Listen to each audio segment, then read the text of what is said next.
petite vidéo de Morandini sur CNews. En fait, cette vidéo parlera d'un Camerounais qui a tabassé un mec. Il a tabassé un mec, bien sûr, un blanc, un français. Et en fait, la problématique dedans, c'est la décision de justice par rapport à ce Camerounais. Et c'est ça qui pose problème. Ouais, c'est un peu le versant des histoires et tout que l'on voit par rapport au racisme et tout. Le film La Voix de la Justice de Michael B. Jordan avec Jamie Foxx, pour ceux qui connaissent pas, en gros. Et du coup, je pense que ça sera intéressant d'en parler. À tout de suite.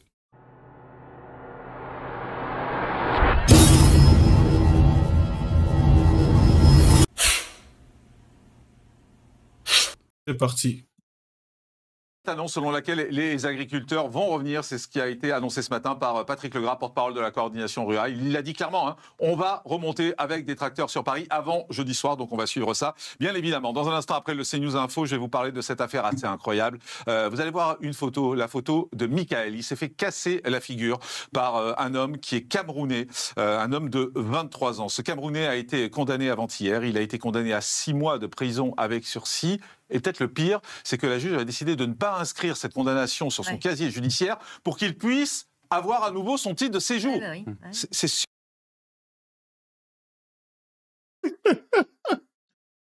Ah bon?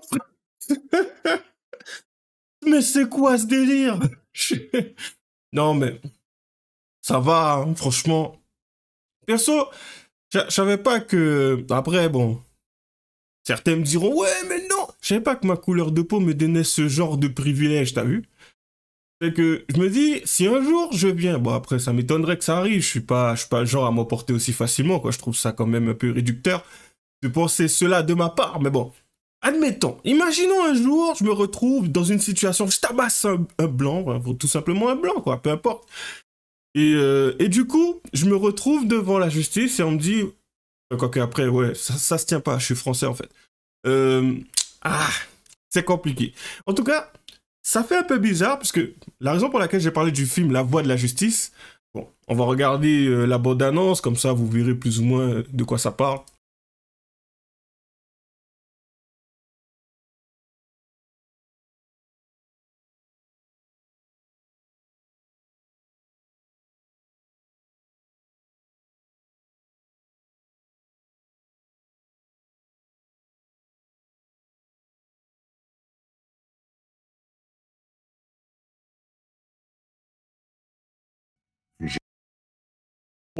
Pour faire court, dans ce film, en fait, bon, je vais pas raconter le tout, mais en gros, Jamie Foxx se retrouve dans une affaire et tout. C'était un mec, il était en train de faire son truc et tout. Bon, après, il y a une histoire et tout derrière, bien sûr. Hein. Le mec, il se fait pas accuser et tout parce que ça a été un noir pris au hasard.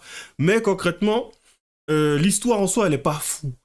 Mais sachant que justement, en général, les noirs sont utilisés, puisque bon, ben, c'était l'Alabama à l'époque et tout ça. Enfin, je crois que je dirais pas que c'est toujours la même chose, mais bon, voilà quoi, il y a encore ce genre de choses qui arrivent. Et là, on peut parler de racisme, de vrai racisme, hein, quand on voit ce genre de film. Et du coup, il se retrouve dans, comment on appelle ça, le chemin de la mort, la voie de la mort. En tout cas, il va se faire exécuter. Elle est là, la problématique. Pourquoi? Pour quelque chose qu'il n'a pas commis. Mais qu'on a remis sur son dos. Mais c'est pas ça la problématique. La problématique, c'est que lorsqu'il se retrouve devant la justice, par moment, et dans ce film, c'est ahurissant, tu te dis, mais et dis-toi que ça s'est passé comme ça dans la réalité. Tu as des preuves de l'innocence et tu as aussi des preuves accablantes qui montrent que tout ça a été inventé de toutes pièces. Et en plus de ça, tu as des preuves qui démontrent que les personnes qui ont traité le dossier n'ont pas pris en compte justement les éléments. Se sont juste basés sur un témoignage pour pouvoir condamner un homme noir, qui plus est, sur le chemin de la mort, quoi, concrètement. À l'exécution. Et quand tu regardes ce film, tu te dis, mais hey, c'est arrivé sérieusement, ce genre de truc-là? C'est aberrant. C'est pas simplement aberrant parce que c'est un noir qui se retrouve, enfin voilà quoi. Mais c'est aberrant dans le sens où tu te dis, mais c'est la justice, bordel. La justice, c'est ça. Ah bon. Et là, en fait, c'est juste changement de décor. Là, du coup, c'est le Camerounais à qui on relâche un peu. Bon, on va voir plutôt l'actualité. Comme ça, vous verrez par vous-même. On continue. Sur la liste, on voit ça dans un instant. Le CNews Info, Somaya Labidi. Seulement un train sur deux depuis hier 20h. Les contrôleurs de la SNCF ne lâchent rien. D'un père de famille de 40... 11h04 sur CNews, merci d'être en direct avec nous. On va donc vous raconter cette histoire totalement folle. L'histoire de Michael, il a 40 ans, il est père de 2 enfants et le 23 mars dernier, il s'est fait casser la figure, vous le voyez. Il s'est fait casser la figure dans les vestiaires après un match de basket par un homme, un Camerounais de 23 ans. Il l'a défiguré à coups de poing, il est défiguré à vie puisqu'il y a certaines choses qui ne pourront pas être réparées sur son visage. Pour commencer, je vous propose d'écouter ce qui s'est passé ce jour-là parce que c'est important de bien le comprendre. Récit d'Amaury Bucco pour CNews. Les faits remontent au 23 mars de l'année dernière, en 2023, dans l'Essonne. Alors, qu'est-ce qui s'est passé ce jour-là ? Eh bien, à cette époque, la victime et son agresseur sont inscrits dans le même club de basket. Un entraînement a lieu ce 23 mars au gymnase de Marolles en Urpois. Tout se passe bien, l'équipe s'entraîne, sauf que l'agresseur se montre particulièrement virulent et mauvais joueur. Il faut savoir qu'il avait déjà menacé d'autres coéquipiers avant. L'agresseur, il s'appelle Neville. Et donc, à la fin du match, eh bien, il provoque à plusieurs reprises la victime, lui propose même... Donc on voit les photos. Hein. Voilà, après l'agression, lui propose même de se battre, ce que la victime refuse, hein, puisque vous l'avez dit, il s'agit d'un père de famille de 40 ans qui a 2 enfants et qui n'a plus l'âge pour se battre. Alors, l'entraînement s'achève. La future victime, qui s'appelle Michael, se rend dans le vestiaire pour prendre sa douche. Mais c'est alors qu'elle est sauvagement agressée par l'agresseur, par surprise, hein, qui s'appelle l'agresseur Neville. Plusieurs coups lui sont portés. Au premier coup, la tête de la victime, Michael, ricoche contre un casier. Il s'effondre et perd connaissance, mais l'agresseur continue à le frapper alors qu'il est au sol. Un coéquipier arrive, si vous voulez, pour pacifier la situation. Il est lui aussi menacé et doit se réfugier dans les toilettes. Alors, résultat, la victime est gravement blessée au visage, même défigurée. Vous avez vu les photos. Elle devra subir plusieurs opérations chirurgicales dans les jours qui suivent pour reconstruire son visage. Elle a eu une semaine, elle a eu 1 mois d'arrêt de travail et plus de 20 jours d'ITT, ce qui est beaucoup. Voilà, 20 jours d'ITT. Et Michael, on l'a rencontré et il nous explique comment cette agression a changé sa vie. Ça a complètement changé. Tu te retrouves à aller en entraînement. Tu es père, tu as des enfants, tu as 40 piges. Ben voilà quoi, tu fais ton truc. Ça, en plus, il fait du basket à 40 ans, le mec. Hein. C'est pas tout le monde qui continue à faire du sport à 40 ans. Enfin, qui est inscrit dans un club de basket. Et t'as un jeune, puisque concrètement, c'est un jeune hein, de 23 ans et tout, qui explose. Bon, concrètement, de ce que j'ai cru comprendre, il a l'habitude d'exploser, puisqu'il a tendance à menacer différentes personnes. Et le mec, il est toujours en France. Et c'est du délire. Perso, hein, je m'en fous qu'il soit camerounais ou autre et tout. Ça aurait été le blond qui pète des câbles, le père de 40 ans. Et encore, les rôles auraient été inversés. C'est 23 ans et tout, il est blanc. Et 40 ans, le mec, il est camerounais. Il se fait défigurer par le type de 23 ans. Et pour moi, ça m'aurait foutu les boules. Clairement, ça m'aurait cassé les pieds. J'aurais trouvé ça ahurissant, aberrant, délirant. Je pense même pas qu'en vrai, j'en aurais parlé, puisque en soi, bon, je trouverais ça aberrant ou autre et tout. Mais la raison pour laquelle je veux mettre cela en lumière, c'est plus par rapport au côté culturel. Comme on met assez souvent cela en avant, c'est qu'il y a différentes cultures qui ne sont pas faites pour vivre ensemble. J'ai voulu faire une vidéo sur la Guyane par rapport à investigation et... je me rappelle même plus le nom. Mais bon, bah, la problématique est que, bon, ben, ce n'est pas libre de droit. Et du coup, en fait, c'était pour montrer aussi l'envers du décor, la Guyane et tout, comment ça se passe, même là-bas et tout, la police, en tout cas pour les Guyanais qui sont issus de la Guyane, hein, tout simplement, c'est un peu con ce que je viens de dire.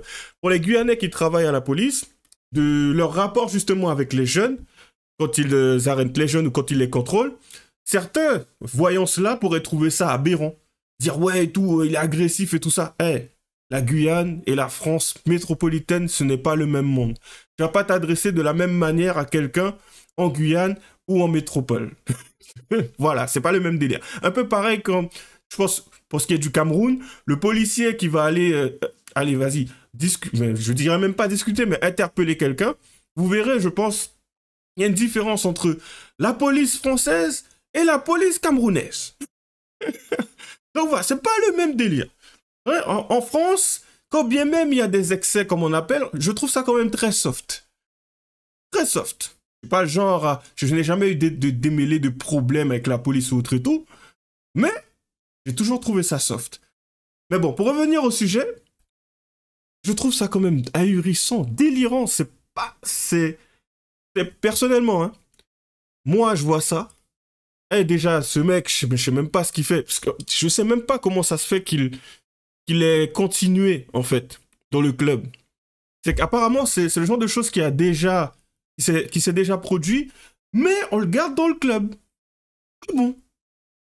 Ben, je sais pas c'est qui le coach, mais je pense que soit il a banalisé la chose, il s'est dit bon, de toutes les manières, c'est pas mal et tout d'avoir cela, d'avoir cette hargne et tout quand on est dans l'équipe. Oui, effectivement, ça peut être utile, mais si c'est au détriment du reste de l'équipe, ben, jusqu'à preuve du contraire, une équipe de basket, lorsqu'elle gagne, elle gagne pas grâce à un joueur. Hein. C'est l'équipe. Si le mec se met à jouer tout seul, quand bien même il est fort, ah, je te parie tout ce que tu veux que ça foire.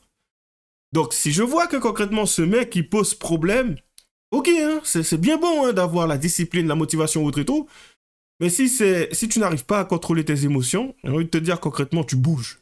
Ah, tu dégages. Ouais, je sais pas comment ça a pu arriver jusque-là. Mais c'est pas fini. On continue. Ma vie, effectivement, psychologiquement, hein, j'ai pas mal de troubles depuis. J'ai des réminiscences de l'agression. Hein, j'ai beaucoup de flashs dans la journée. Le soir, j'ai du mal à m'endormir. La nuit, si je fais pas des cauchemars, enfin, c'est vraiment un impact. Un impact sur ma joie de vivre au quotidien. Enfin, ma vie est devenue un enfer. Au niveau travail, pareil, ça a été très compliqué derrière. Donc, en fait, toute ma vie, je serai obligé de penser à ce moment-là parce que mon visage sera plus jamais le même. J'ai le côté droit du visage qui est complètement changé. Voilà, on voit à quel point cette agression a été violente, on voit à quel point elle bouleverse la vie de cet homme qui est père de famille, je vous le rappelle, il a 2 enfants et aujourd'hui ça a changé complètement, y compris l'aspect de son visage, le côté droit. Certains ne seront pas d'accord avec moi, mais bon, effectivement, le côté droit, tout ça, ça a quand même dû être hardcore pour des choses que j'ai déjà vues en Guyane ou autre et tout. Je ne serais pas aussi sensible que certaines personnes qui regardent cela. Enfin, moi, je me dis, le mec, il est encore en vie. Et pour m'être déjà retrouvé dans des histoires et tout, pas avec la police et tout, mais bon, voilà, quoi, la Guyane, c'est pas un endroit qui te coule. Enfin, ça dépend des endroits et ça dépend avec qui on bouge. Quel type de personne on côtoie dans son environnement. Mais je me suis déjà retrouvé dans des trucs, bon voilà quoi, déjà les jeunes avec les grands et tout, qui nous martyrisaient plus ou moins. Donc des bagarres où quand j'étais tout jeune, on me mettait en haut, on me jetait par terre. Mais ça c'est parce que j'aimais provoquer aussi. Et du coup, quand je vois ça, je me dis, bon, je pense que certaines personnes y seront sensibles. Moi, par rapport au style de vie que j'ai déjà eu auparavant, beaucoup moins. Je me dis, gros, t'es en vie quoi en fait. Et juste, t'as envie, tu peux profiter de tes enfants. Ce n'est pas le genre de choses qui aurait dû arriver. Après, ce que tu as traversé, je peux le comprendre. Hein. Je me suis déjà fait agresser. J'avais un pied retourné, carrément. Mais, bon, voilà, quoi. Je passe à autre chose. Aujourd'hui, je fais ce que j'ai à faire, quoi. Et ça s'est passé en Guyane. Donc, pour vous dire que c'est... Et il est en vie, quoi, le mec. Il est en vie. Là, la seule problématique, en fait, là, selon moi, là, c'est la justice. Pas le fait qu'il soit blanc, noir ou autre et tout, c'est juste la justice. Et par rapport au fait que... Ah, c'est vrai qu'on n'en est pas arrivé là. On continue, désolé. De son visage qui est enfoncé. Et effectivement, ils expliquent que si jamais on l'opère pour arranger ce côté, il risque de perdre la vision. Donc il n'est pas sûr qu'il puisse se faire opérer pour arranger son visage. Alors il y a eu le procès. Il y a eu le procès avant-hier et il y a eu le verdict. Et c'est presque là où les choses deviennent surréalistes. Amaury Bucco nous raconte. Cet homme qui avait un casier vierge a été jugé en CRPC. Je vais expliquer. Résumé des faits. Agression le 23 mars dans l'Essonne, en marge d'un entraînement de basketball. La victime frappée par surprise et défigurée dans les vestiaires. Plus de 20 jours d'ITT, hospitalisation et plusieurs opérations du visage. Le verdict. Le verdict. Qu'est-ce que c'est ? CRPC, c'est comparution en reconnaissance préalable de culpabilité. Si vous voulez, c'est un mode de jugement en principe réservé aux délits mineurs comme les délits routier et qui nécessite que l'auteur ait reconnu le fait, ce qui est le cas ici. Alors comment ça fonctionne en bref? Eh bien, le procureur convient d'une peine avec l'auteur, puis si le mis en cause accepte cette peine, il passe devant un juge qui valide cette peine lors d'une audience très très brève. Alors en gros, le principe, c'est, si vous voulez, faut avouer à moitié pardonner, puisque ce sont en principe des petits délits. Ce qui, a priori, n'est pas du tout le cas dans cette affaire. C'est ça qui est d'abord étonnant. Donc le prévenu est passé en CRPC hier. La peine décidée, je vous ai dit, est très légère, 6 mois de prison avec sursis. Mais le plus étonnant, c'est qu'effectivement, la justice a accepté de ne pas mentionner sa condamnation au casier judiciaire, le B2, pour qu'il puisse renouveler son titre de séjour, parce qu'il est de nationalité camerounaise et qu'il aura besoin de renouveler bientôt son titre de séjour. Alors forcément, pour Mickaël, la victime, c'est incompréhensible. Effectivement, incompréhensible. Sabrina Medjeber, enfin, ça paraît surréaliste. Alors... Donc, tu es camerounais, tu as un titre de séjour, tu es là, mais d'une certaine manière, tu es en sursis, tu es censé faire les choses correctement, tu es dans un pays d'accueil, tu es censé être correct, t'intégrer dans la société, avoir un sens du savoir-vivre. Tu fous la merde. Tu casses la gueule d'un mec. Et en plus de ça, tu demandes à ce qu'on te... Voilà, qu'on te caresse dans le sens du poil. Et le pire dans tout ça, parce que le fait qu'il le demande, ça, c'est pas nouveau. Le pire dans tout ça, c'est la justice. Je sais pas c'est qui, Je crois qu'à un moment donné, il va le mentionner. Je sais pas si on arrivera jusque-là, mais... Bon, rien contre vous, concrètement, mesdames. Il m'a fait, mais c'est une femme. Cette femme décide de ne pas mentionner cela justement dans son casier judiciaire. Pourquoi? Parce qu'en fait, ça va être un frein pour qu'il puisse avoir, je crois, son titre de séjour de nouveau. Mais, clairement, il a démontré par ce qu'il a fait qu'il n'était pas apte. C'est ça le délire. Il a démontré par ce qu'il a fait qu'il n'était pas apte. Enfin, je prends un autre cas basique, même si je pense que vous avez compris. Tu te retrouves dans un taf. Tu travailles. Ça se passe mal. À un moment donné, ça démontre que tu n'es pas apte à poursuivre. Enfin, bien sûr, après, ça dépend du préjudice causé. Si c'est toi qui l'as subi, ça serait anormal. Mais si c'est toi qui l'as provoqué, et qu'on te mette dehors, ça aura du sens. Même la personne qui... Même si toi, aujourd'hui, tu te retrouves dehors, tu ne seras pas là en train de te dire « Ouais, c'est anormal, ils auraient pu être conciliants. » Conciliants de quoi? T'as merdé.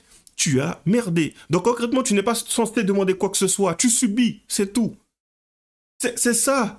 Quand tu fais quelque chose, tu dois subir les conséquences de tes actes. Il est là le problème. Et là, du coup, c'est juste lunaire. Ce qui s'est passé, c'est du délire. On continue.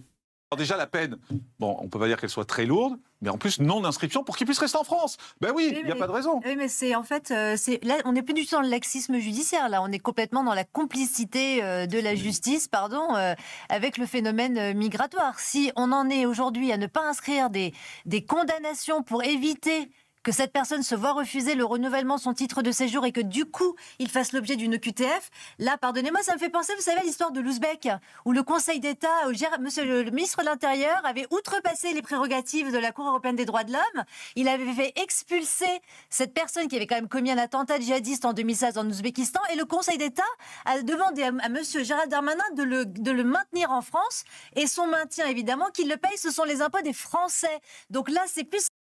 Parce que la France doit payer une amende tant que le mec il est là-bas. Et il doit faire en sorte de le faire revenir pour arrêter de payer cette amende. Et je crois que, je sais pas si c'est Gérald Darmanin qui avait dit dans ce cas-là, on va payer l'amende. Mais il revient pas là. On paiera l'amende tous les jours. Mais il revient pas là. Parce que je crois que c'est une amende, ils doivent payer par jour, je crois, ou par semaine, je me rappelle plus. On continue. Simplement, en fait, la justice française devient comme une équipe de football. C'est-à-dire qu'elle joue plus à l'intérieur, elle joue à l'extérieur. Elle sert les intérêts de la submersion migratoire. Elle l'appuie, elle en est la complice, elle en est la turiféraire, la chantre, et elle encourage le sponsor de cette immigration irrégulière. Elle l'encourage, elle l'installe de facto et elle l'impose aux Français. C'est lunaire. Alice Soumaré, est-ce que vous êtes outré, comme nous, face à cette décision? Petite parenthèse. crois qu'il y a un business là. Il y a un business à... Il y a moyen de générer, de monter un business avec ça. Ça pourrait être intéressant. Pensez-y. On continue. Petite digression. Je ne pousse personne à faire n'importe quoi. Juste des petites pistes de réflexion. Voilà quoi. Moi, je suis pas dans l'illégalité. Je me justifie, oui. Je précise. Parce qu'il y a un peu de tout là qui regarde en ce moment les vidéos. Donc, sait-on jamais. On continue. De ne pas l'inscrire au casier judiciaire. Enfin, ça n'arrive pour personne. Alors, pour qu'il puisse rester en France. Premièrement, et j'imagine comme tout le monde, je veux dire, je ne suis pas à la place de ce monsieur-là, et j'imagine que c'est un traumatisme de se faire agresser, ou en tout cas de porter ça. S'il n'y a pas de sujet là-dessus, on peut difficilement se mettre à sa place tant qu'on n'a pas... ça fait mal au cœur. Tant qu'on n'a pas vécu ça. Après, et là pour le coup, je suis factuel quand je dis ça, je sais qu'à un moment donné, je vais faire bondir... certains le disant, ce type, entre guillemets, d'aménagement, c'est même pas un aménagement de peine, le fait de ne pas inscrire, notamment quand c'est une première condamnation, parce que du coup, j'ai regardé ce sujet-là ce matin, c'est assez courant. Ah ben ça va. C'est assez courant. Non mais attendez, c'est-à-dire que soit à un moment donné, on dit, parce que moi je veux bien le débat sur lequel... Je finis. Il n'est pas français. Je veux bien le débat. Il vient en France, il casse la gueule à un mec. Il vit en France. Il y a une bagarre. Il n'y a pas de sujet là-dessus. Il n'y a pas de bagarre. Il attaque quelqu'un. Il y a une bagarre. Ne reprenne pas Crépol. Attendez. Ça serait bien qu'il continue et qu'il puisse dire ce qu'il a à dire. Je sais pas s'il va dire de la merde. Bon, en tout cas, ça commence à prendre cette tournure. Ou ce qu'il va dire quelque chose d'intéressant, mais il faudrait être capable de se contenir, quoi, histoire qu'il puisse continuer, terminer ses propos, sans propos, enfin, continue. Écoutez, c'est pas une bagarre, c'est une agression. Moi, je note, d'accord, que on n'a pas, et d'ailleurs, j'ai pas eu de mal à trouver à un moment donné la version qui est proposée par celui qu'on présente comme étant l'agresseur. C'est celui qui est condamné par la justice. Qui visiblement, je dis pas le contraire, qui visiblement est plus nuancé que le propos qu'on essaie de présenter. Ça veut pas dire que je le défends. Je pense que c'est stupide de se battre pour qu'on appelle ça à la sortie d'un match de foot. Je vous dis, et c'est assez facile à trouver, la version qui est présentée aujourd'hui est légèrement nuancée. C'est la version de la justice. Présentée aujourd'hui. Alice Soumaré, c'est la version de la justice. Mickaël n'a pas été condamné. Excusez-moi, Mickaël n'a pas été condamné. Est-ce qu'il y a une... Effectivement, si je prends ça en compte, la version est beaucoup plus nuancée. Bon, c'est vrai, on va pas se mentir. Bien souvent, on voit certaines choses. Les médias balancent ce qu'ils veulent balancer, parce que le but étant justement de faire bondir le téléspectateur. Et effectivement, il y a des choses... on n'a pas tous les faits, on n'a pas tout ce qui se passe. Mais par contre, on ne pourra pas enlever, on ne pourra pas le cacher. Le mec a tabassé l'autre mec. Le Camerounais a tabassé le blanc en question. Et à ce niveau-là, je crois que j'en avais parlé brièvement dans la vidéo avec Camille, justement, et l'avocat Gentillet. C'est que à un moment donné, Camille disait, oui, vous voyez, on peut discuter et tout, tant qu'il n'y a pas de propos racistes et tout. Et là, en fait, je disais que, vous voyez, il est là la problématique. Elle est là la problématique, c'est que assez souvent, quand on a une personne qui vient et qui te dit, tant que tu dis pas ça, tout va bien se passer. Ça montre la limite de la personne. Donc ça veut dire que concrètement, quand elle dit que oui, on peut discuter, non, en fait, on peut pas discuter parce que tu as une limite. Et la problématique encore par rapport à cette limite, c'est que il y a l'interprétation. Donc ça veut dire que si à un moment donné, je viens, je discute avec cette personne, et qu'à un moment donné, cette personne estime que quelque chose que j'ai dit, il y a une connotation raciale, et qu'elle n'a pas envie de le prendre de gaieté de cœur, ça ne lui fait pas plaisir d'entendre ça, elle part au quart de tour. Et moi, je suis là, qu'est-ce que j'ai dit? Parce que assez souvent, dans un débat, c'est ce qui se passe. C'est on a deux personnes, deux individus. On a l'émetteur et le récepteur. L'émetteur dit quelque chose. Le récepteur l'entend, l'interprète à sa sauce, et tout peut vriller. Tout peut vriller à tout moment. Tu peux venir dire le mur il est blanc, le mec il va faire « Pourquoi t'as parlé de blanc? Pourquoi tu as parlé de blanc? Pourquoi t'as dit ça? C'est raciste. » Et voilà, explosion. Et elle est là la problématique. Donc, encore une fois, c'est assez compliqué, assez souvent dans une conversation. Et Et on en revient justement aux faits, c'est nuancé. Nous, on l'interprète de cette manière-là, parce que la manière, effectivement, dont ça a été véhiculé, le message, clairement, hein, on se dit direct, le Camerounais, il délire. Et moi aussi, quand je l'ai entendu depuis le début, je suis là, mais il délire. Mais effectivement, on n'a pas tous les faits. Par contre, dans l'histoire, il y a une partie légende. On ne sait pas si c'est vrai, on ne sait pas si c'est vrai ou si c'est faux. Et il y a quelque chose qui est quand même factuel. Le mec l'a tabassé. Les raisons après, c'est quoi? Est-ce que lui, il lui a dit quelque chose qu'il n'a pas apprécié ou autre? Ok. Mais est-ce que c'est une raison de tabasser quelqu'un? Non. Concrètement, à un moment donné, il faut savoir contrôler ses pulsions, ses émotions, tout. Parce que si, en fin de compte, on change l'histoire, on change le contexte, on prend le Camerounais, on le met dans une situation où il y a une jeune fille qui passe. Et la jeune fille lui dit de toutes les manières, tu vas toucher personne. Pour qui tu te prends? Moi, tu me toucheras pas mes copines. Et le mec, il prend mal, il dit, ouais, d'où tu me parles et tout. Ouais. T'as le Camerounais qui est touché par son ego. J'invente une histoire, hein, mais juste pour montrer le versant. Et il saute sur la jeune fille, ça part en vrille. On se retrouvera, bien sûr, dans les médias avec cette histoire, et on entendra tout simplement, ben en fait, la jeune fille lui a parlé, et lui... il n'a pas apprécié ce que la jeune fille lui a dit et il lui a sauté dessus. Certains diront, ouais, mais la jeune fille l'a provoqué, c'est normal qu'il ait fait ça. D'autres seront d'accord avec. Pourquoi? Parce que ces personnes-là, justement, ont une limite. Ces personnes-là ont une limite. Beaucoup de personnes, d'ailleurs, ont cette limite. C'est qu'il y a des choses qu'ils sont capables d'entendre et d'autres qui ne sont pas capables d'entendre. Et s'ils l'entendent, ça devient un sauvage. Dans cette société, en temps normal, lorsqu'on se retrouve à composer avec ce qui se passe à l'extérieur, avec les gens, enfin, bien sûr, ça serait dans un monde idéal, mais concrètement, c'est comme ça que c'est censé se passer. Quelqu'un peut venir et te dire quelque chose. Le mot, le terme, la phrase, ce que quelqu'un dit, comment dire, l'agression morale, je crois que c'est ça, hein, ce que quelqu'un peut te dire, jusqu'à preuve du contraire, ne commettra pas de... je pense pas que ça amènera quelqu'un à l'agression en temps normal. C'est pas ce qui est censé arriver. Si tu as toute ta tête, si tu es capable de te contrôler, normalement, tu n'es pas censé arriver à cette extrémité-là. Tu n'es pas censé te bagarrer, tabasser quelqu'un ou autre et tout parce qu'on t'a dit quelque chose. Mais si tu en arrives à ce stade-là, c'est qu'en soi, tu n'es pas intégré.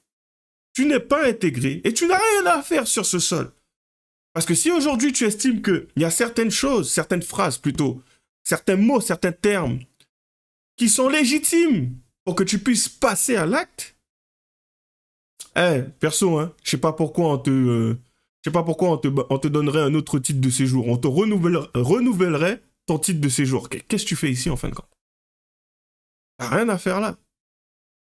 Quand t'es français, bon ben ça va être compliqué parce que là c'est un autre contexte, donc du coup...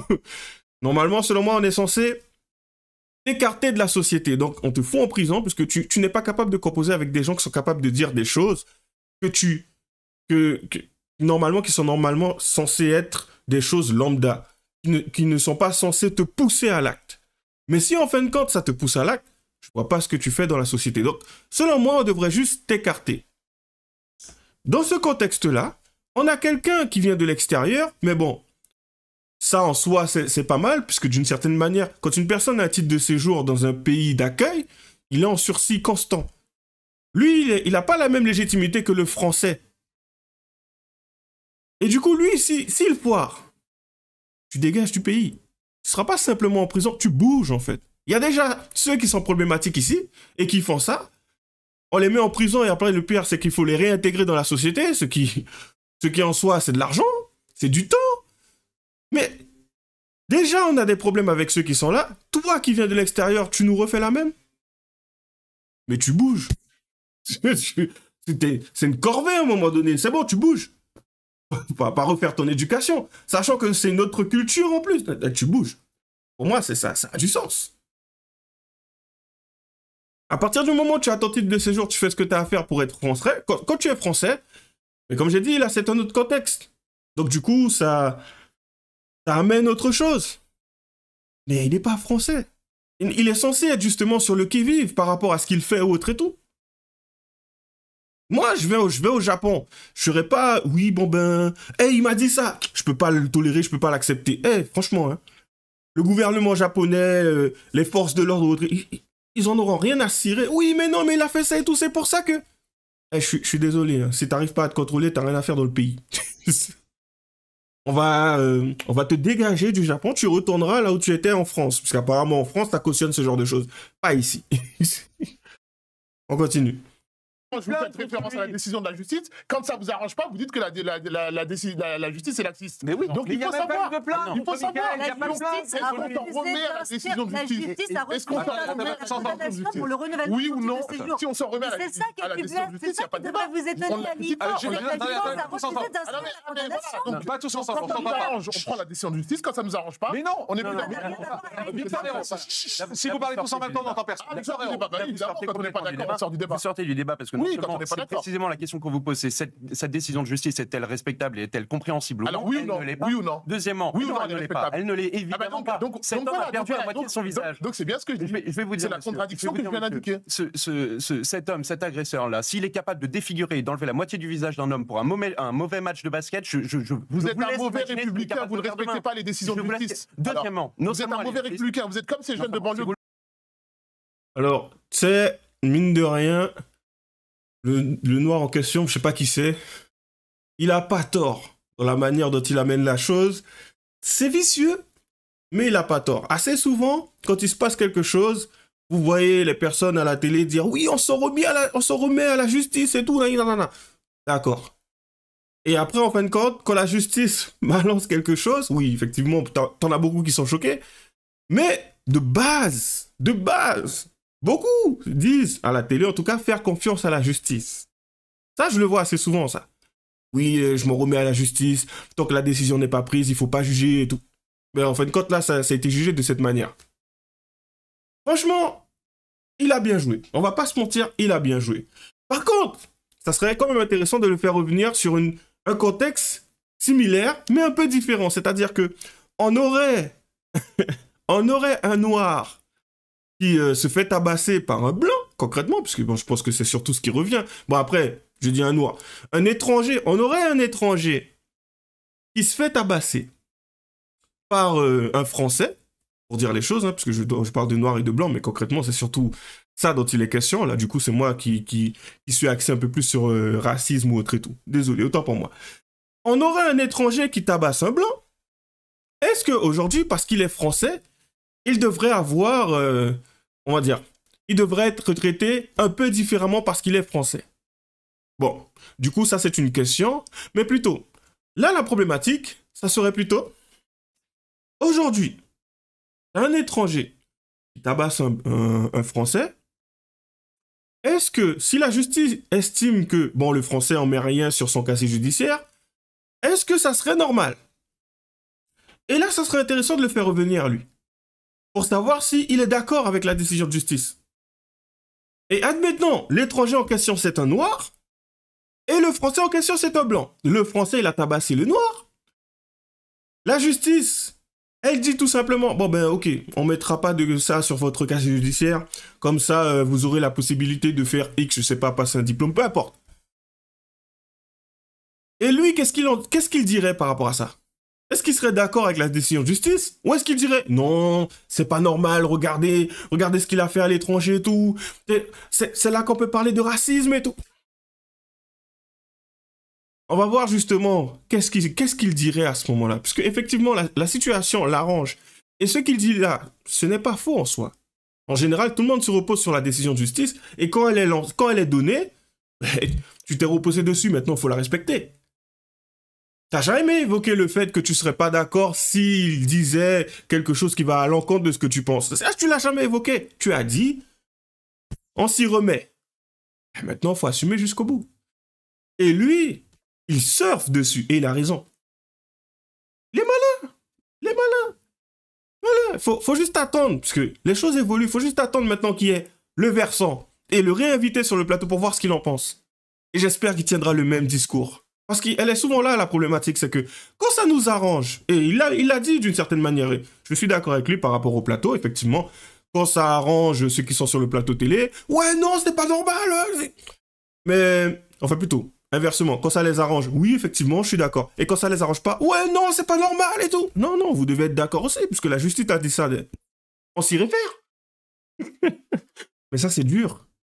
C'est dur. Parce qu'en fin de compte, ça remet en évidence la problématique de la morale. Chaque personne fonctionne avec sa morale interne, son horloge, sa morale interne, on va dire ça comme ça. Et du coup, si une personne estime que ce qui a été rendu comme verdict n'est pas moralement correct, non, c'est pas normal et tout. Mais la justice, elle a dit ça, t'as toujours fait comprendre que la justice avait raison. Enfin, pas que la justice avait raison, mais qu'il faut se baser sur ce que la justice, elle a dit. Donc, si la justice a remis ce verdict, tu la fermes. Malheureusement, moi, peu importe que la justice dise oui ou non, bon, de toutes les manières, voilà, quoi, je suis en France et tout ça, enfin, un bon français, en somme, bon, voilà, quoi, je me baserai dessus et tout. Mais ça m'empêchera pas de trouver ça juste anormal. Et je pense que la discussion, elle tourne autour de ça. On a différentes personnes autour qui sont, oui, c'est moralement incorrect, ce n'est pas bon, c'est mauvais. Et on a quelqu'un qui, en somme, a d'autres valeurs, a d'autres principes, mais différents types de personnes en avant, là où les autres, ils préfèrent les mettre de côté. Et du coup, d'une certaine manière, ça l'arrange bien, la situation telle qu'elle est. Donc du coup, pour ne pas montrer sa prise de position, il se contentera de dire « La justice a statué. Et maintenant, il faut respecter. » Il est malin. Il est malin. On continue. Vous le voulez, si vous le voulez. Que vous critiquez, vous respectez pas les Il fait d'ailleurs très racaille. Vous savez, c'est même doublement critiqué. Mais vous faites comme eux, vous respectez pas les mains. Laissez-le parler. Laissez-le parler. Laissez-le parler. Ah bah voilà, donc je vais doublement critiquer cette décision. Laissez-le parler. Il s'amuse. Il s'amuse parce qu'en soi, il n'a pas tort dans ce qu'il dit. Il est à l'aise. Il est dans son rôle. Ouais, bon, non, moi je suis d'accord. Comment ça, vous n'êtes pas d'accord? C'est la justice. C'est pas moi, c'est la justice qui a décidé ça. Vous allez être à l'encontre de la justice? Mais attendez, mais si maintenant les rôles étaient inversés, là voilà quoi. Pour une fois, c'est pas une racaille qui se retrouve. Vas-y. Il s'amuse le mec. Il s'amuse, non, franchement. Mais après, il a raison. C'est aussi un débat d'idées et tout, et en somme, il a utilisé la bonne méthode. Tu veux quoi? C'est ainsi. On continue. Parce que ce n'est pas du laxisme, ils ont privilégié l'agresseur. Non seulement parce qu'ils ont refusé, ils ont refusé d'inscrire cette affaire, mais il y a une deuxième chose qui est encore pire. Vous avez vu quand on est caricatural. La seule chose qu'a demandé Mickaël, la victime, la seule chose qu'il a demandé, c'est qu'il y ait une mesure d'éloignement du territoire de l'Essonne pour son agresseur, pour ne pas le recroiser. La justice a refusé d'éloigner. Il lui a dit, il lui a répondu, et je suis très sérieux, il lui a répondu. Là, la problématique, c'est qu'on a un mec à droite qui essaye qui essaye de toucher l'autre mec à gauche, c'est d'une certaine manière par les sentiments, lui faire comprendre que oui, mais c'est moralement mauvais, quoi, c'est la victime, et on lui accorde pas certaines choses, là où le mec, le coupable en question, celui qui a commis un délit, lui, il a ce qu'il veut, mais c'est pas normal. Le mec à gauche, ce qui fait comprendre que je m'en fous que ça soit normal ou pas normal. Moi, je respecte les décisions. Voilà, je m'en fous que ça soit moralement bien, moralement pas bien, je m'en fous de tout ça. Est-ce que tu respectes la décision de justice? Tu dis oui, dans ce cas-là, on n'a pas besoin de débattre. On passe au sujet suivant. Fini.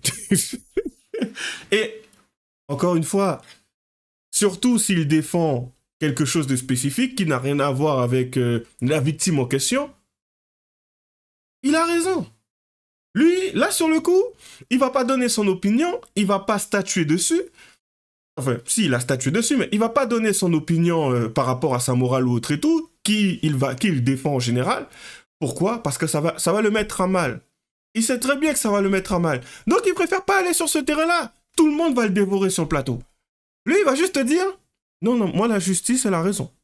Elle fait ce qu'elle a fait. Enfin, désolé, pas qu'elle a raison. La justice a statué ça, faut faire avec. Oui, on est soumis à cela. C'est la France. Ah, il est malin, maçon. Mais bon, on continue. lui a répondu, vous allez voir à quel point elle est hors sol. Elle lui a dit, si cette personne vous approche, appelez la gendarmerie, la gendarmerie. Mais c'est ce que chacun fait quand quelqu'un... Mais juste, Alice Soumaré, vous comprenez qu'il y a quelque chose qui ne va pas. Pourquoi? Vous avez vu quand on est dans la caricature? Écoutez-moi. Revenons. Parlons pas tous en même temps, s'il vous plaît, pour les téléspectateurs. Mais on parle des faits, on parle d'une description. Alice Soumaré, quand cet homme, qui est un étranger en France, excusez-moi, c'est un étranger en France, il casse la gueule à ce père de famille qui est défiguré à vie, et le juge dit « Oh, mais nous, on veut vous garder en France, on va pas l'inscrire au casier judiciaire. » Excusez-moi, on est chez les dingues. Je vous le dis, à moins de changer la loi, aujourd'hui, c'est largement pas du tout. Dans le fait que ce soit pas sur le casier judiciaire, mais pas du tout. Mais pas du tout, vous avez le casier judiciaire. Ça dit quoi? Que les juges ont pris quelque chose qui n'appartient pas à la loi? Je vous le dis. Ils l'ont pas été condamné. On est dans les faits. Ne me faites pas. Non, on n'est pas dans les faits. Non. Il n'a pas tort. Il n'a pas tort. Yo, il se contente juste de dire la justice a dit ça. Je m'en lave les mains. Je m'en fous. Voilà, c'est tout ce qu'il dit. En soi, est-ce qu'il a tort? Ah non. Parce qu'en général, c'est le genre de choses que l'on prône à la télé. Certes, beaucoup de personnes disent oui, la justice est laxiste, mais la justice est laxiste. Pourquoi? Parce que ça va pas dans le sens du français. Enfin, je dis du français, de certaines personnes, pour faire simple.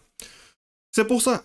Parce qu'en fin de compte, la justice, tu as certaines personnes et tout, hein, qui balancent un verdict, qui émettent un verdict, mais on a tous en droit, en soi, d'être d'accord avec ou pas d'accord. Mais en soi, on se doit de l'appliquer. À un moment donné, tu prends une amende, tu te retrouves devant la justice, t'as pas payé ton amende pendant X temps, on te dit, ouais, vas-y, tu payes je sais pas combien d'argent, et en plus de ça, tu fais, 2 mois, 3 mois, 4 mois de sursis en prison. T'as beau être d'accord ou pas d'accord, t'as beau dire, oui, mais je n'ai jamais reçu le courrier. La justice, c'est la justice, elle te dit ça, tu la fermes et tu subis. Voilà. De la même manière qu'à un moment donné, on va dire que tu as fait n'importe quoi en boîte de nuit, tu as essayé de planter quelqu'un et on te dit, ouais, bon ben voilà, maintenant tu vas te retrouver en prison pendant 6 ans, 10 ans ou autre et tout parce que tu as essayé de commettre, tu as fait une tentative de meurtre.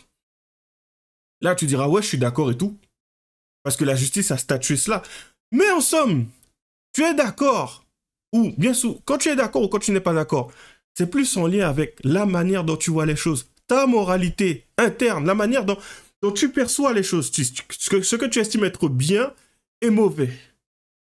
D'où le fait que quand quelqu'un dit oui, on est d'accord avec la justice et tout, c'est surtout par rapport au fait que la justice a statué dans le sens où, que la personne aurait statué si elle-même, elle était dans la justice, si elle-même, elle était juge.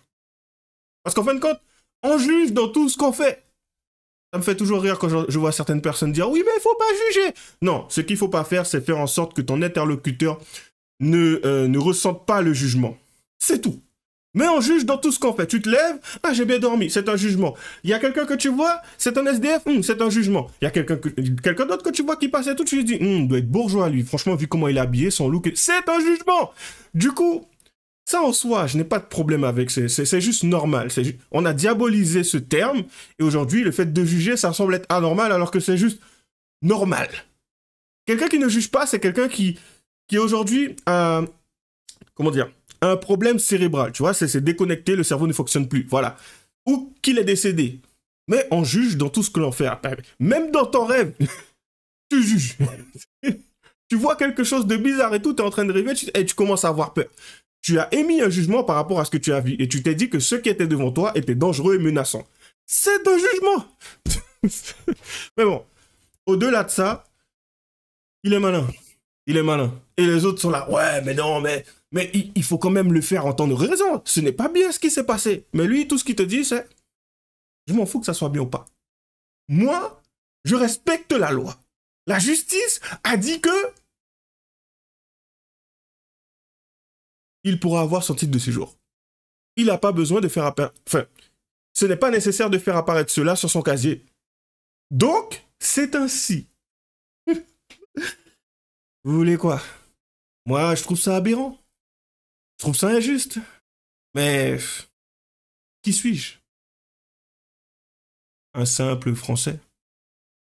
Du coup, on s'arrêtera là. Vidéo du jour. Lâchez les j'aime, les commentaires, et puis bien sûr, le lien sera dans la description. Ou quoi que c'est un direct, on verra. À la prochaine.